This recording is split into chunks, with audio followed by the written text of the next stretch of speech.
So, welcome back to the She Flourishes podcast, Renée Walker. Renée has been on the podcast a few times. She is a fan favorite, and there's something different from the last time Renée was on the show. And that is that this is the first time she has been on the She Flourishes podcast as a published author. And I am holding here in my hands, for those of you listening, those of you watching can see, I'm holding this beautiful book called My Manifested Life. It's a collaborative with Kathleen Cameron, and Renée is one of 15 esteemed authors in this book. And Renée has a beautiful, beautiful chapter in this book that I have to say, well, I'll talk more about it in a moment. But it was just such a beautiful chapter to read, and I just loved it. So I'm so happy to have you here on the show today, Renée, to talk about the experience of being in this book, to talk about your chapter, and also maybe to share with us even what's been happening since you wrote it. So welcome to the She Flourishes podcast. Welcome back to the She Flourishes podcast, Renée. Hello, and welcome to the She Flourishes podcast, a weekly soul-stirring conversation to lift you out of the funk and into the flourishing life so you can live life as the best version of you. I'm your host and positive mindset coach, Brenda Jasmine, and I'm here to help you integrate positive psychology principles into your everyday life so you can truly flourish. Let's get started. Thank you so much, and thank you for you've always been such a source of support and a friend and a cheerleader and all the things for me. And I love that as this book came out, you were like the first person to say, I want to have you on the podcast so you can talk about the book. And it meant just the world to me. Mm. And you were also at the book launch that we had, front and center. And yeah, it means so much to be here and to have this conversation with you, and we get to do it in person, which is extra special. Yes, it's wonderful to be in person and to be holding this book in my hands. And thanks, Renée. Well, and for those of you who don't know Renée, Renée is a spiritual teacher and mentor. She is host of the Spiritually Wired podcast, now a published author. And she's a coach, and she has this beautiful community of women that she helps to stay connected to spirit and to themselves. And Renée and I are also she's one of my best friends. We're dear friends. And so when Renée, you're thanking me for being there, it's like I wouldn't be anywhere else but there celebrating you, because this is just, for me, getting to see you, to see this dream come true and a stepping stone to even bigger dreams that I know you have. I just felt so much joy, and it was like getting to experience it alongside you was really fun. And the book launch was just a great evening. And I'm just so glad that we got to do that together. So I'm thrilled to have you here because, and we've known each other many, many years. And yet, when I read this chapter, I told Renée, I thought the day the book came out and I had the chapter, I'd pre-ordered on my Kindle. So that was the first chance. And I was supposed to be at a workout. And I thought, I'm just going to look at Renée's chapter. I'm just going to look at it and just look at the first sentence. And then I started reading and I couldn't stop. And I was late for my workout. I just got drawn in. And I read the whole chapter. I could not stop. It was beautifully written. And even though I knew a lot of the stories, the way you phrased them, the way you shared, it was just, I learned more about you that I didn't know as well. So even as someone who has known you for a long time, I was really touched by the stories and really moved and inspired. So Thank you for that. And I'm saying that too for those of you listening. It really is a lovely chapter. So we're going to talk about it today, but we're not going to give the whole thing away. But Renee, maybe you can just say, tell us a little bit about how did this even, like, what inspired you to be part of this book? It's called My Manifested Life. What inspired you to be part of it? Well, I've been writing my own solo book for, I probably started 5 years ago. And it's been one of those projects that I have moments where I'm feeling super inspired and I'm writing, and then I stop. And I write and I stop. So it's been this ongoing thing.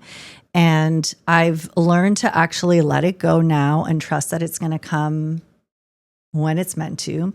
But I've had this, this part of me, this wanting to write my story more.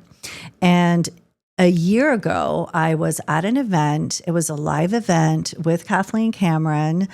I didn't know her that well, but a friend of mine was a big fan of hers. I knew that the topic is something that I would love, said yes, went to Toronto for a day, and absolutely loved her energy.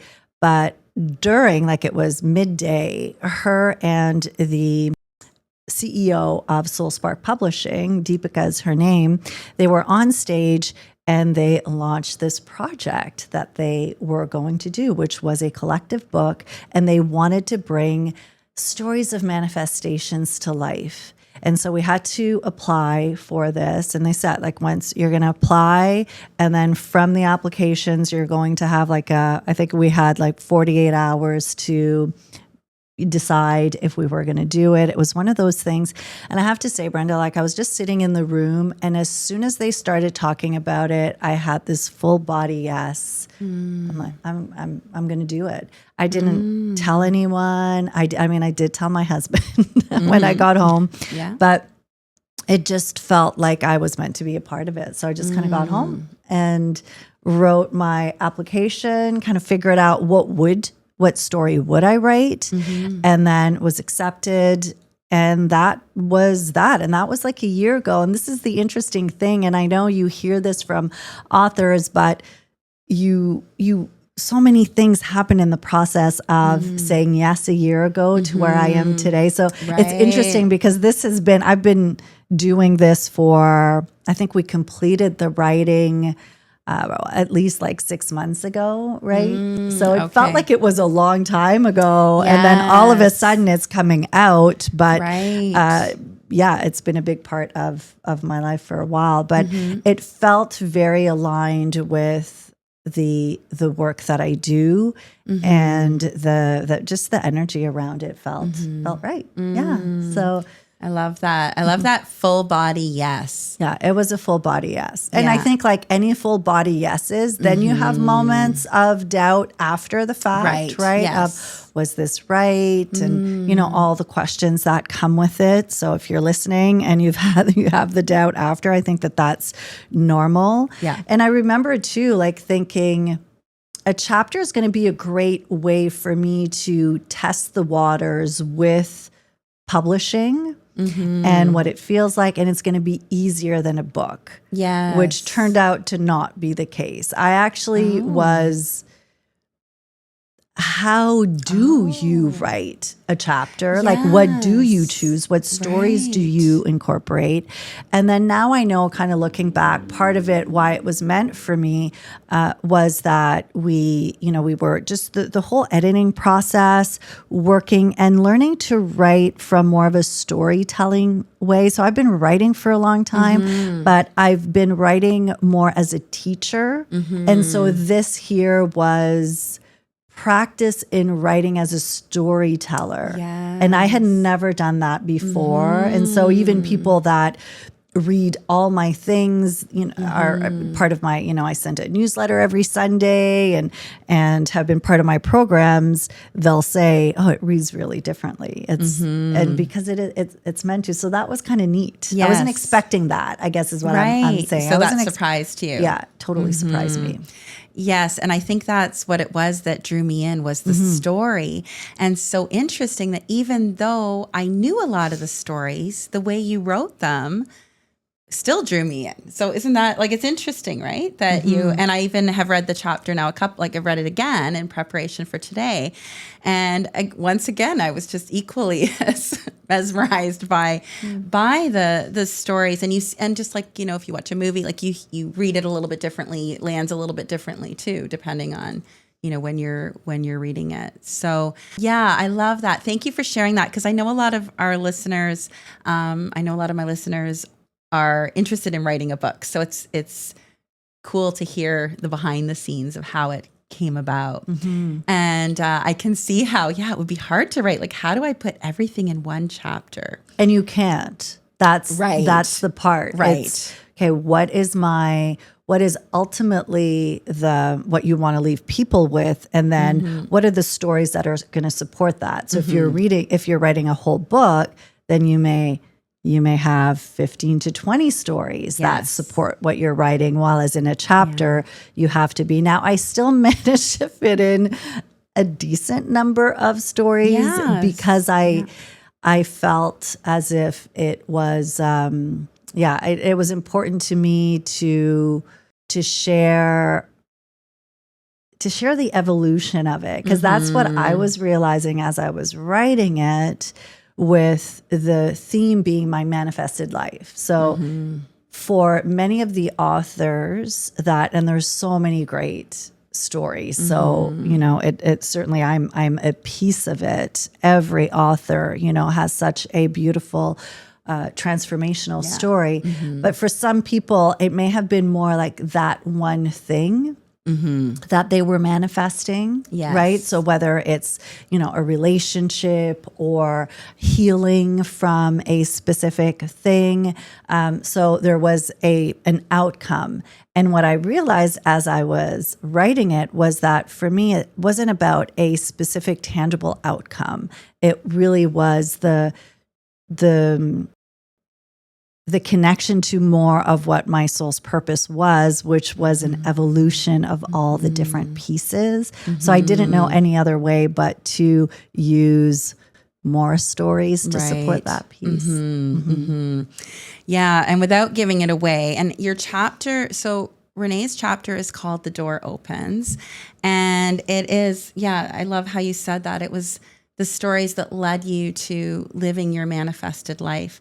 And I'm going to jump into the book in a minute, but I want to know, I'm curious, do you feel like you are living your manifested life right now? And maybe I'm even going to ask another question, what does it mean to live a manifested life? And here's the thing, when I find in this space, right, we get to define what certain words are, experiences are. So it's going to be different for everyone. When I think of my manifested life, I think of living a life where I get to be the fullest expression of me, where I am living my truth. I'm showing up as myself. I'm not hiding parts of me, which if I think of the transformation of before to now, before were certain parts of me were safe to put out there with certain people. Other parts were safe to be around other people. And so the journey has really been in learning to be all of myself and to not hide or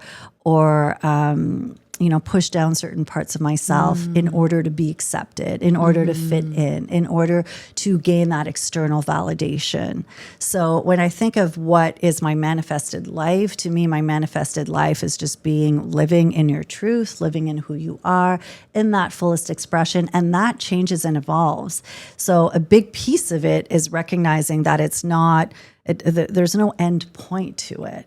It is a lived experience that changes and evolves, and you're not meant to know what is happening next. It's really being in the moment and experiencing, and what is my truth today? And my truth today might be different 6 months from now. It might be different a year from now or 20 years from now. It actually should be, because that means that you're actually expanding. You're in that space of expansion. You're letting yourself, be all of yourself. So I would say that if I use that definition, yes, because again, it's not about the final point. Yeah. And really, like, think about it. If we said, okay, this is my manifested life, like, check, like, what do I do now? Exactly. It's like, I'm done, No, it's not. It's not meant to ever be done, because there's going to be, from where you are, a new, like, something else that's going to emerge that, we are here to create. I do believe that our purpose is to create. I'll use the term, when I think of manifestation, to me, it is being in co-creation with your higher power, however you define that higher power, right? Okay. But it is being in co-creation. So we're always meant to create, to bring new ideas, new life to our existence. And when we don't is when we feel stuck. Right. We're not meant to be stagnant. No, I mean, I think there are periods where maybe we're invited to pause, but even in the pause, even in the going inward, because if I look back on my life, and I would assume maybe, and maybe you can answer how it's been for you, but there's periods where you feel like you're in full expansion, full creation mode. And then from there, there's this natural, just like when you observe the nature, there's a natural, okay, now I need time to go in. But even in that, there's movement, right? Yes, even in the moments of pause, of contraction, I've learned to like really appreciate them, because there's movement in that too. Yes. And yet oftentimes it's when we think there isn't, right? Like when we're struggling in that place, we're like, oh my God, I'm not going anywhere. But then when we look back, the hindsight is 2020, where we're able to say, oh, okay, I actually was preparing, or that I needed that time of rest, or stuckness, or whatever it is, for that next evolution of manifestation, or what you're going to manifest next. It's almost part of the formula, would you say? Yes, 1,000%. Okay. So most of the stories that I've shared in the book are not wins. They're actually the setbacks. And so part of your manifestation journey is learning to see the setbacks, the detours, as being just as important, if not more, than the periods when things go well. Like if I think of how I thought of manifestation before, and I was first introduced to it with The Secret, which I think a lot of people, that's where we kind of, so more from a law of attraction perspective. Right. So it's thinking, this is the outcome that I want, bringing your energy to that outcome. And then when it works out, you're like, great, I'm doing such a great job in manifesting. I'm so good at this. Yes. And then when it doesn't happen, you're thinking, oh my gosh, I'm really not, I need to do a better job, because I'm not, I must be doing something wrong. Yes. And yet now what I know is that, no, you're not doing something wrong. If you're showing up from an aligned place, so yes, we could, there are certain cases where maybe we're not taking the action that we know we need to do. But if you are showing up, no, it's that detour, that setback is leading you exactly where you need to be. So now I see it very differently, where it's all part of it. Like if we zoom out and you take a look at your life and all the different moments where maybe there was an invitation to do something, where maybe it felt like things weren't going your way. And then you can see, oh, yeah, I didn't get that job. And I didn't get that job. And then because I didn't get that job, I actually was able to go here. And here is where I met my partner, or, something else. There's a deeper reason for it. Yes. Yeah. I'm so glad you brought that up, because, and that really is, for those of you listening. So, and The Secret is a movie and also a book that Renee's talking about. I'm glad you brought that up. So what Renee's chapter, what your chapter is about, are these different moments, these pivotal moments that upon looking at them in retrospect, you were able to connect the dots, exactly what you're talking about, and see, like, I guess maybe you were being guided all along, or like all those things and many of them being the setbacks, that got you to where you are. And I feel the same way when I look back on my life. I feel like, wow, sometimes it's eerie, like it was almost orchestrated. Like maybe it is orchestrated, right? So you look back, you think, wow, yeah, had that not happened. So my question to you is, though, like some of these moments in your book in your chapter that you talk about, you are making a decision. Like, so the first one is you decided to join the coaching group and you're walking into this coffee shop in your late 20s and you're feeling nervous, but you had agency and you're saying, yes, even though this is scary and I don't really know what I'm getting myself into, I'm going to walk in and I'm going to join this group. I'm going to accept this invitation and I'm very conscious about this decision. And then there are moments that you describe that almost happen, I guess we could say in the moment, they felt like maybe they were happening to you, not for you, where you, in the moment, like it wasn't a conscious decision. Those things were suddenly happening. And I think, for many of us, it's like when we're going through that crisis or that setback, we don't realize we're just in it. So my question to you is, now that you can see how those moments do connect eventually, has it made it easier for you now when you are going through something difficult? So like we all know we're making conscious decisions, but when life throws us these curveballs, are you now so enlightened you're able to say, oh, this is going to be one of my future dots or pivotal moments and this is happening for me? Or are you still like in the mud in those, like, is there anything that it's helping you now that you can see that your life has had some maybe divine orchestration or some moments that have connected? I think it's such a great question. And you said something, it's like when you're in it. So one of the pieces is that we never kind of trying to understand the why when you're in it is actually going to disconnect even further, right? So it is from a zoomed out approach that you can then understand. So it never makes sense in the moment what you're going through. And there are circumstances where it's very difficult and it doesn't make sense and it's not made to make sense. And it's not to say that, oh, my spiritual belief means that there's no suffering or that it means that, oh, great, like this diagnosis is going to shape me or going to make me a better person. Like, no, life is life. And when you're in it, you're in it. However, that being said, we always, what the work, and I know the work that you teach as well, right? A big part of it is we do have agency over like, what do we choose to believe in this moment?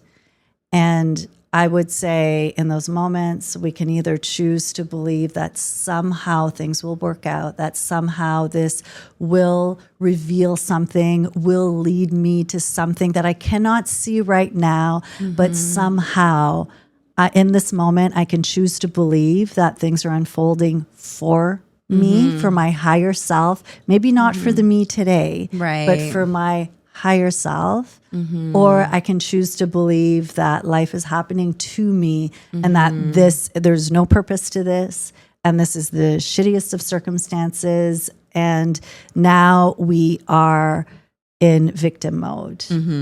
And it's not easy being in that place. So there's times where, I can do a good job of choosing to be intentional and choosing to believe and trust. And then I have my moments where I slip into victim mode. And I think that's part of being human. Yes. And then that's why, like, I always come back to the idea of it's the practice of coming back. So yes, you get pulled away from belief and maybe the circumstances, the evidence right now, the data that life is giving you is not in your favor. And it's harder to maybe grasp that trust or to hold on to it. And yet when you can you choose to stay in that place? It is a practice. So it's not to say, I can't sit here, Brenda, and say, oh, yes, I always believe and I always trust, even in the worst of times. No, like to be human is to have those moments. And however, it's which one am I giving the energy to, Right. right? And am Yeah. I going to stay there, or am I going to bring myself back? Can I come back to one of trust and belief? Yes. Yeah, I think thank you for saying that, Renee, like this, that you're not always in that place of trust. And I think that's sometimes where like people call that spiritual bypassing too. Isn't that what that is? Like where something bad happens and you almost try and jump too quickly to the lesson without, like, I don't think we get the lesson without going through the mud or going, right? Like, I even agree. if we're trusting. You have to move. So it's yes and no. I wish there was like a black and white answer to this. I'm not sure that there is, other than where am I today? How can I love myself in this moment right now? How can I choose love in this moment and take those actions from a place of love? If we can come back to how can I choose love? Because oftentimes when personally, if I'm in a place where I'm finding it hard to trust and I'm not there, it's because fear is bigger than love in that moment. And it's easier said than done, right? Like, and I'm picturing there's probably people listening right now that they are in the thick of it right now, dealing with that difficult thing. And yeah, like choosing love over fear. It's, how do you even do that? Like, is it just the thought of, okay, I'm in it, I'm feeling scared? Like, how do you believe? I guess that's where maybe faith the and practice. trust, that's the practice. That's the practice. That's why we say it's an active practice of choosing love in every moment. And what does love look like right now? Right? Even in this little micro moment. Okay. What does it look like? And it could look like I'm going to sit and get myself a cup of tea and just be for a minute and have some self-compassion that this is hard. This is tough. This is, I don't know what this is teaching me. Like, it's nice to have that. We look back, but I don't know. But right now I'm just going to sit in this moment and choose love. Is that?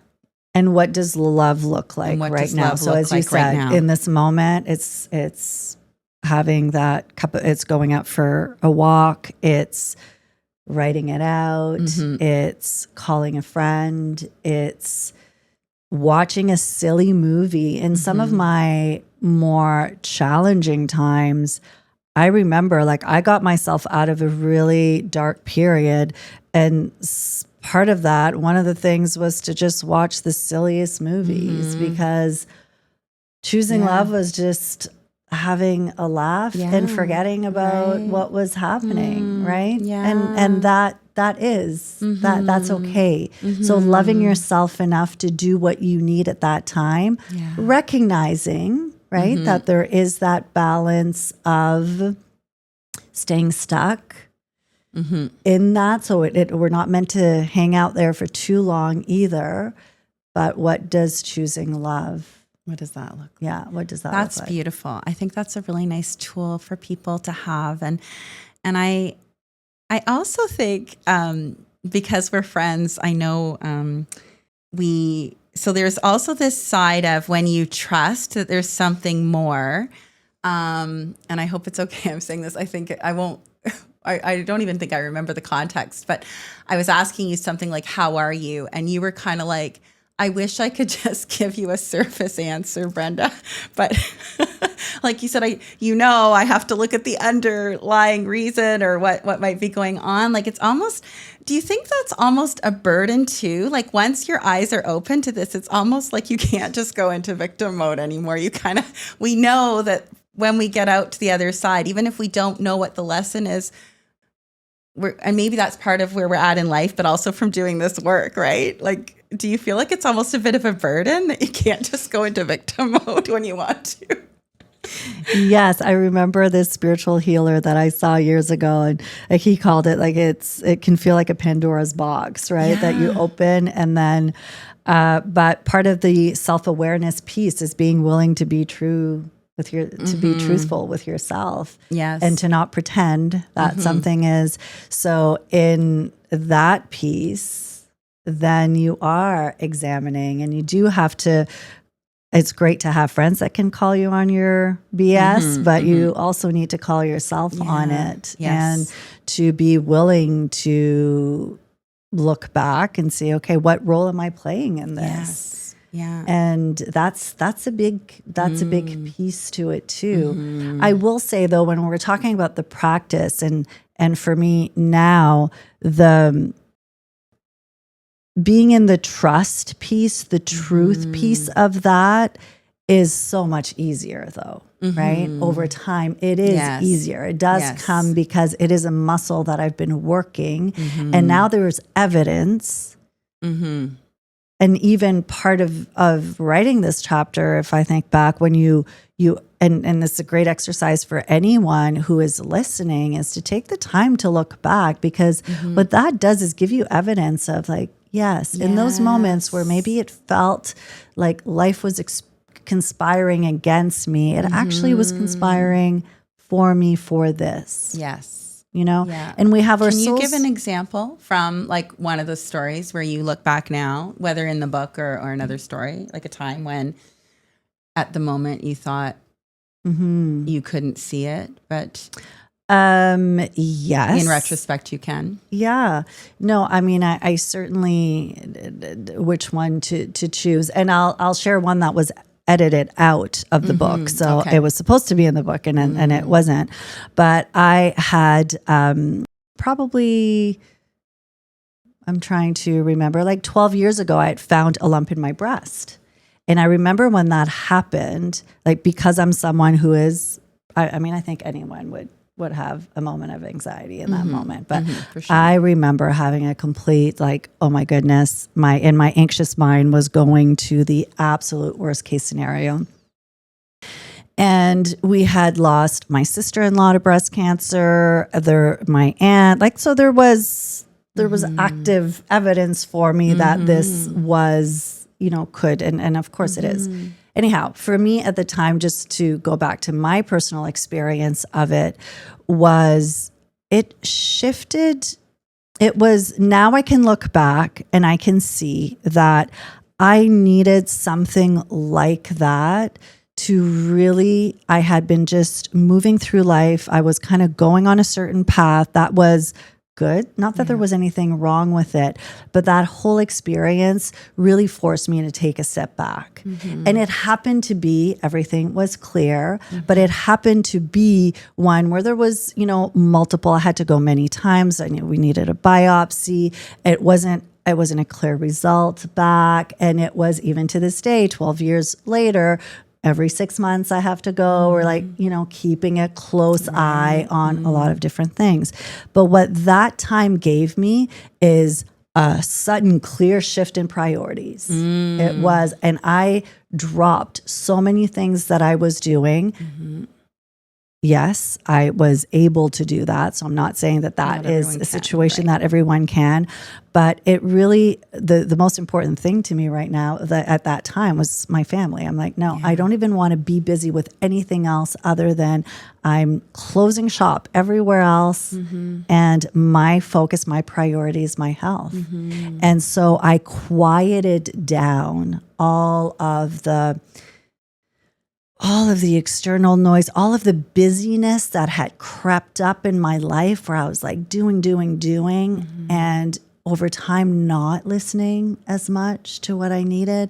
And it was in that quieted down that I rediscovered yoga, that I ended up doing my whole yoga teacher training, not with the intention of teaching, but just with like wanting to learn all about philosophy.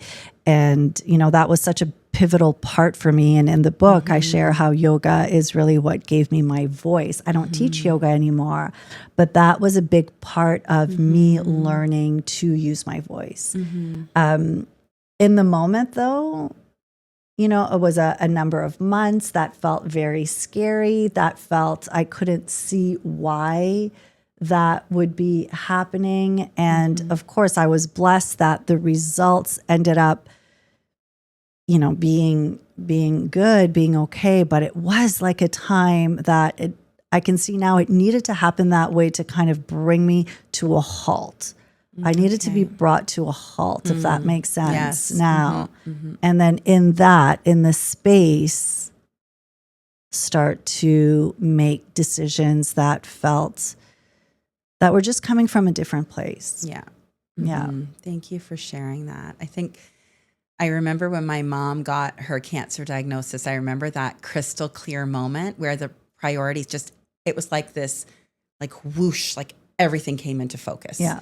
And it was like priorities, what I thought were priorities before, so many things fell away. Like that, like you said, you just stopped everything and just focused on your family. And it's interesting, right? How it's like it's an instant zooming in when you're faced with a health crisis like that. Yeah, it's an instant. Yeah, and you know what's coming up for me, and I've not shared that, but we had there's someone that I knew. When I was at the hospital for my biopsy, she was also there, and she got a different diagnosis, and she's not with us. She had less than a year. And I always think of her too, right? Because I'm like, okay, how dare you now? Okay, now I'm getting emotional. We were laughing before because I said, we're not going to cry. And now here I am crying. I said, we're going to need Kleenex. Renee was I know. like, no. And I'm like, we don't need Kleenex. We're not going to cry. But she comes to mind so often too. Yeah. Right? Because in those moments, we don't know. We don't. And we don't have control over what is going to happen. All we can control is how are we going to show up in this moment in the best way that we can, whatever that is. And did you start to say, so how dare I?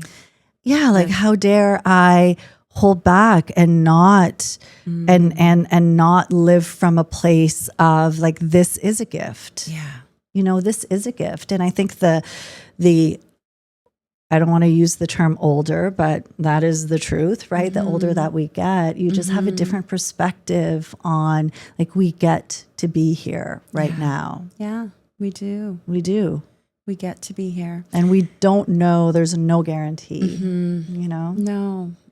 And it's interesting how it's these moments that, as you talk about in the chapter, that bring you to where you are now.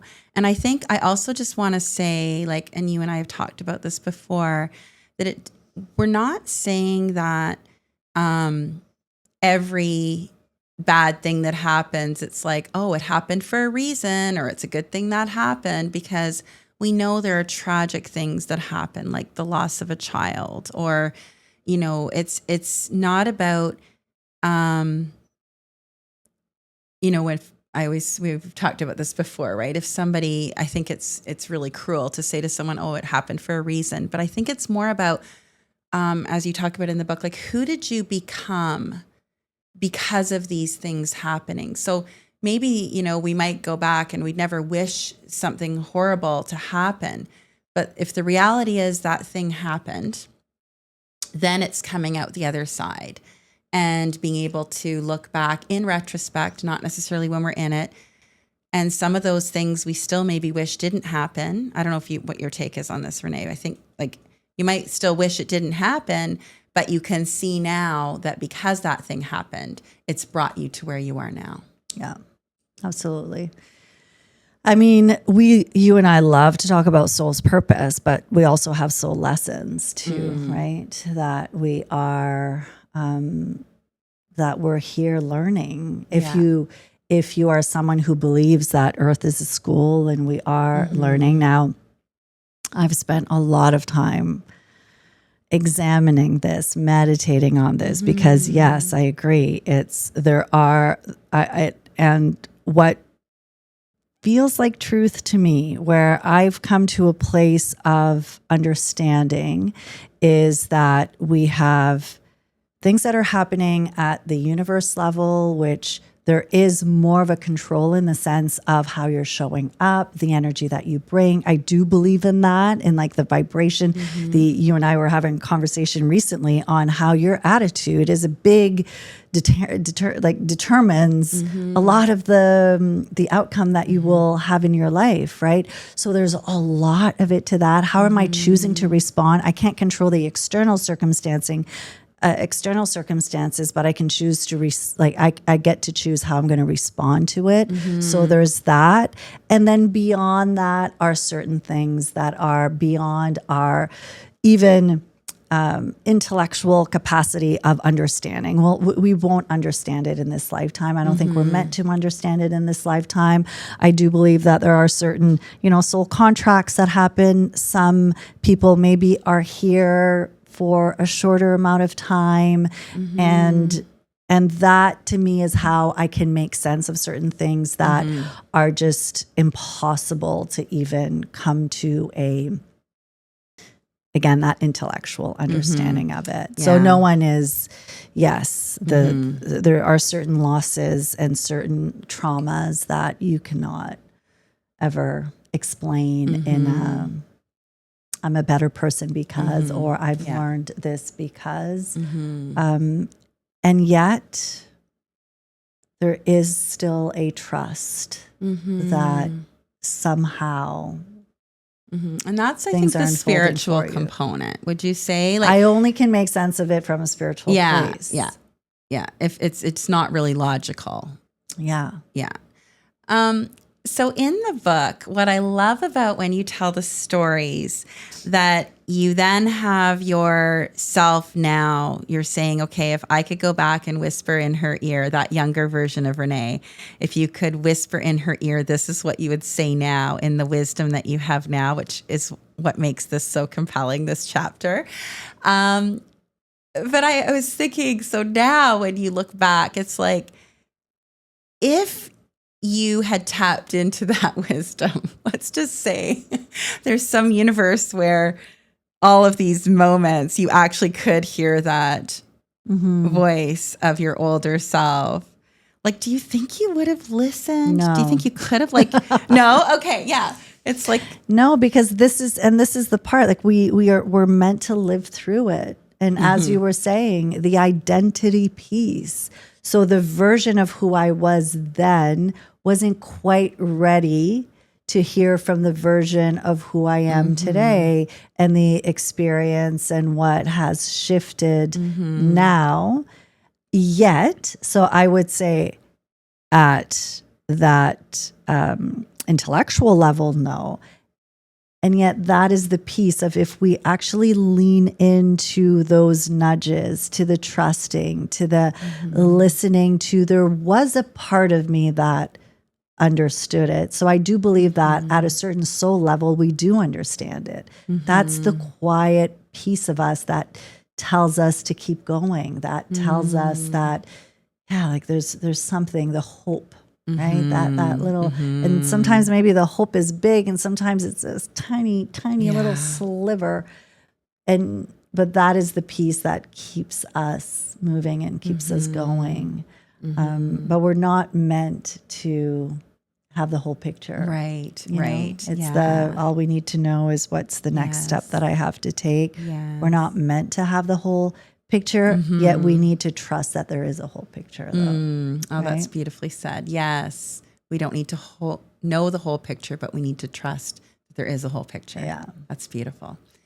I was thinking that as I was reading it, I wonder if if there was it's like a TV show, maybe there should be a movie, right? Where your older self actually is there whispering in your ear. Would we even listen to ourselves?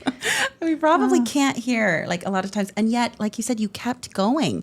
So you can see the evolution in the stories that even when you did have things that knocked you down, you did keep asking questions. You did you did stay open. And I think that was a message that you had said to yourself, trust and, stay with the question, let it open you. These were some of the words you said to yourself. It's your higher self calling you. Just trust.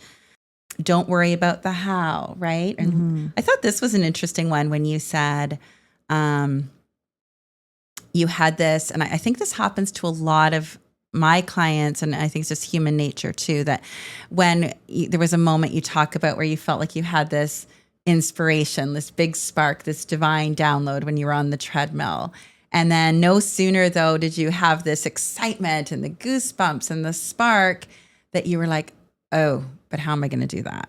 And then you said one of the things your future self would now go back and say is lean into the fear. And I thought that was interesting because I think we can all relate to that moment where we have this great big idea, like this exciting idea. And then it's almost, and I see for some of my clients, it's almost like barely does the idea get out of the gate that fear is like right there. What does that look like to lean into the fear? So for those listening that are like, yeah, I've got these ideas, but then I just get scared. And then it's dead in the water. Like they just actually don't do the thing. So what does that look like to, in practice, lean into the fear when suddenly you're thinking, oh, but how would I even do that? Well, going back to the idea of like your older self, I probably would define it more as like your higher self. Self, right. So the part of you that is all-knowing, the soul aspect of you that is all-knowing, that's guiding you forward, that is free of limitations. And so what's the opposite of that? It's the you that does have the limitations. That's when we are living. That's like our human self. And our human self is, the way that we're designed to our nervous system, our body, like it's designed to keep us safe.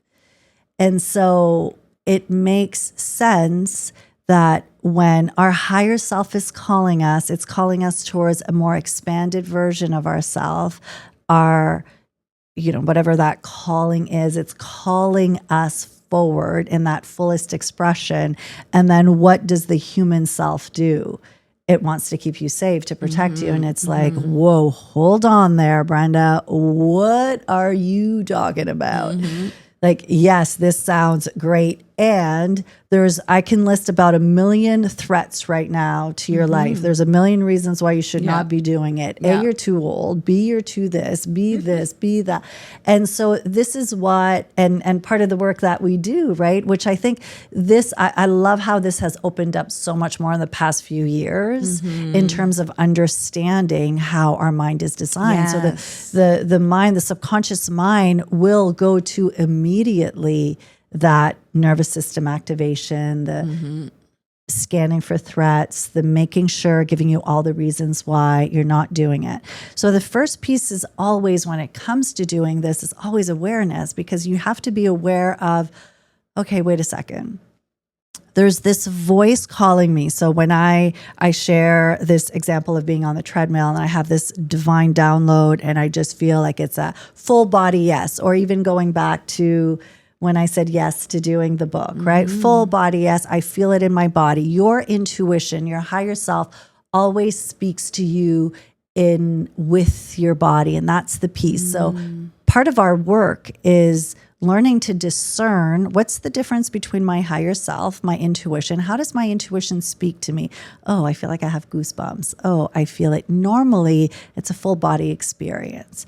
Or if it's a thought, it feels like it's a thought that's not, feels different than the other thoughts, than the other 60 to 80,000 thoughts that you have in the day, right? There's an energy, a frequency, a presence to that moment that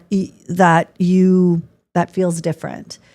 People, if someone is listening and they believe in signs, right? You can see 1 million feathers on a walk, or maybe they're there, but then there's that moment where you're walking and you see a feather and you just have like a, or the red cardinal, or whatever it is. You can't explain it. It doesn't make sense. But there's a moment to it, a resonance to that moment that makes you pause. Yes. So that's the higher self. And then what happens? Inevitably. And this is where the more you're doing the work, the more you realize, well, if this is going to happen, guess what the response to that is in my body?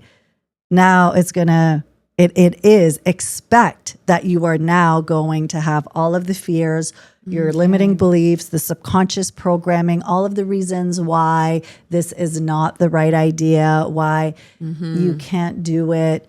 that is going to be a part of the human self, the human experience. So leaning into fear means the fear is going to be there because it's how we're designed as humans. It's there to keep you safe. Right. And can I trust that the intuition piece, can I trust my higher self enough to know that, okay, this fear is part of it. It means that I'm actually expanding. It means that I'm actually doing something that is outside of my comfort zone. My nervous system, my human self is going to want to keep me nice and safe in my comfort zone.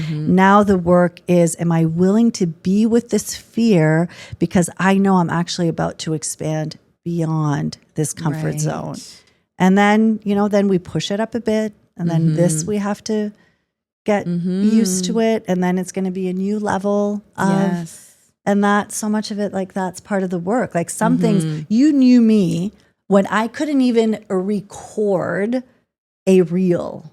Do you remember that? Yeah. Well, I remember a few moments that were in the book, like as your friend, the other side of it. So yeah, and look at you now recording reels and podcasts and all the things you're doing in the world. So it's like a muscle, I guess, right? Like now you've expanded, and now this new expansion is, now I can record a reel. Yeah. Yeah. Okay.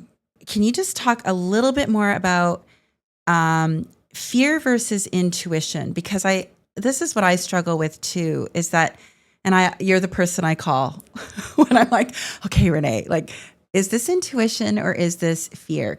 So you talked about it feels different in your body. It feels like more like expansive or your higher self, or maybe you get goosebumps, but then fear comes in and that, or the thought you're having when you're feeling something intuitive feels different than the other thoughts. But can you just I know it's the $1 million question, like how do we know when it's our intuition and how do we know when it's fear? So I have this big idea and I think it's my intuition, but then the fear comes up. It's like, well, how do I know that's not my intuition giving me a sign or telling me maybe, Brenda, don't go after that thing? I love all the sciencey people that I know. They want the actual blueprint and step please. To like, can I please check? Yes, please. Can that one, be in your next 2, book? and 3 and check it off.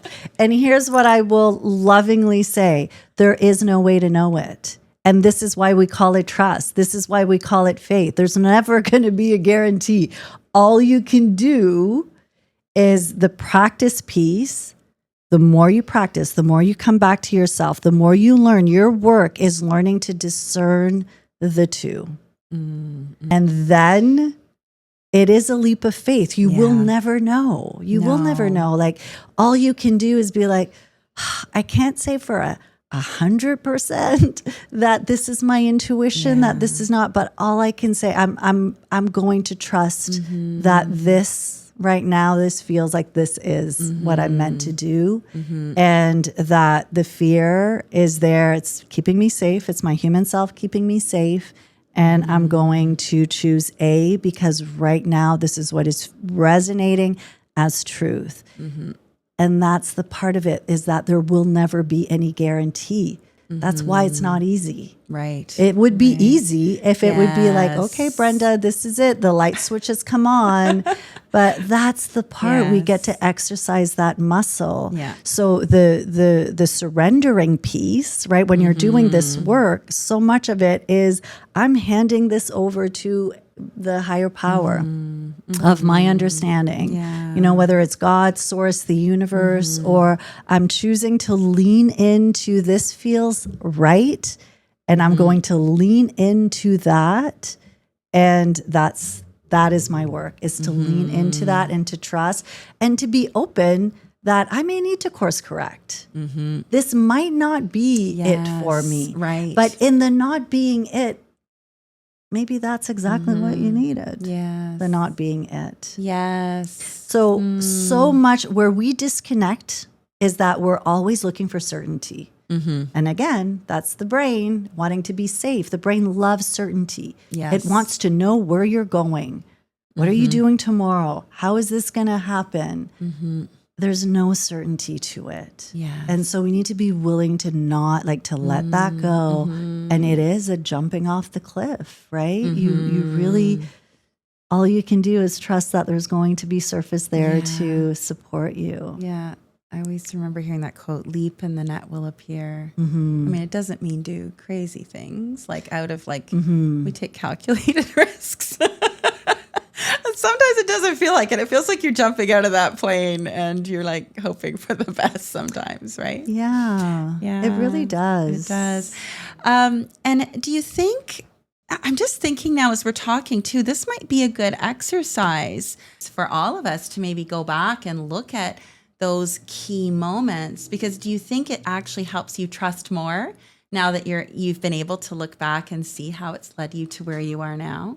Absolutely, because it gives you evidence, right? So even though we say the mind, the subconscious mind doesn't, it's not in charge, yet at the same time, when you look back, it's giving you evidence of okay, this is how things worked. And how do my dots connect? I think it's really, I think it's a great exercise for everyone. If you were to write your chapter in a book, right?